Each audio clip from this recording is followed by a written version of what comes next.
दोस्तों, स्वागत है आपका HR शॉर्ट हैंड क्लासेस में। आज हम मेवाड़ बुक संकलन 4 को बोलने जा रहे हैं। इसकी स्पीड रहेगी 100 वर्ड पर मिनट। डिक्टेशन स्टार्ट होगी 5 सेकंड बाद। स्टार्ट। महोदय, यदि शरीर में जहर है तो वह प्रत्येक अंग को जरूर प्रभावित करता है। मेरा कहने का अभिप्राय यह नहीं कि अनुच्छेद 370 बना रहना चाहिए, लेकिन जिस प्रकार की नाजुक परिस्थितियां कश्मीर की हैं और कश्मीर समस्या जिस खतरनाक ढंग के मोड़ पर है, ऐसे समय पर अनुच्छेद 370 को रखने या हटाने की बात करना गलत प्रतीत होता है।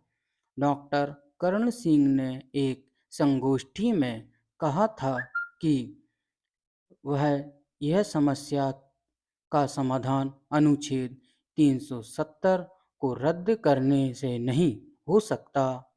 यहाँ तक कि मैं समझता हूँ कि कश्मीर समस्या का समाधान तब तक नहीं हो सकता जब तक कि पाकिस्तान से बातचीत न की जाए और इस संबंध में कोई अंतर्राष्ट्रीय समझौता न हो जाए। कश्मीर समस्या पाकिस्तान के आक्रमण के साथ आरंभ हुई थी और वहाँ आज भी जो कुछ हो रहा है वह किसी से छिपा नहीं है कि उसके लिए पैसा कहाँ से आ रहा है, प्रशिक्षण कौन दे रहा है। मेरे विचार में इन उग्रवादियों को पाकिस्तान से प्रशिक्षण और पैसा मिल रहा है। मैं चाहता हूँ कि इस तरफ हमें ध्यान देना चाहिए। इन तथ्यों पर ध्यान दिए बिना वह किसी साधन की संभावना नहीं हो सकती। आज कश्मीर की जनता उग्रवादी तत्वों के मोह भंग हो चुका है और हम आम आदमी शांति चाहता है तथा वहाँ थोड़ी सही राजनीति गतिविधियों की शुरुआत हो चुकी है। ऐसे में अनुच्छेद 370 के रद्द किए जाने की बात करना या उसकी वकालत करना का उचित समय नहीं है। ज़रूरत है तो सिर्फ इस बात की है कि कश्मीर के अलग-अलग पढ़े गए युवा वर्ग की मुख्य धारा में पुनः वापस कैसे लाया जाए।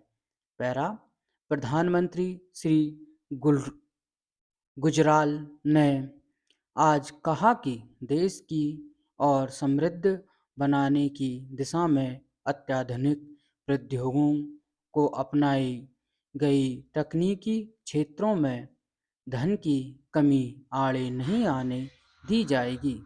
श्री गुजराल ने ऐतिहासिक हल्दी घाटी की 421वीं वर्षगांठ के अवसर पर आयोजित एक विशाल जनसभा को संबोधित कर रहे थे। सभा की अध्यक्षता भूतपूर्व प्रधानमंत्री एवं भारतीय जनता पार्टी के नेता श्री अटल बिहारी वाजपेयी की तरफ से की गई। इससे पहले प्रधानमंत्री जी ने महाराणा प्रताप राष्ट्रीय स्मारक का शिलान्यास किया। प्रधानमंत्री ने उनकी युद्ध शैली की चर्चा करते हुए कहा कि स्वाभिमान एवं स्वतंत्रता के लिए हल्दी घाटी युद्ध में महाराणा प्रताप ने बहादुरी के साथ युद्ध किया, लेकिन उन्हें तकनीकी कमी के कारण युद्ध में कई अड़चनों का सामना करना पड़ा था।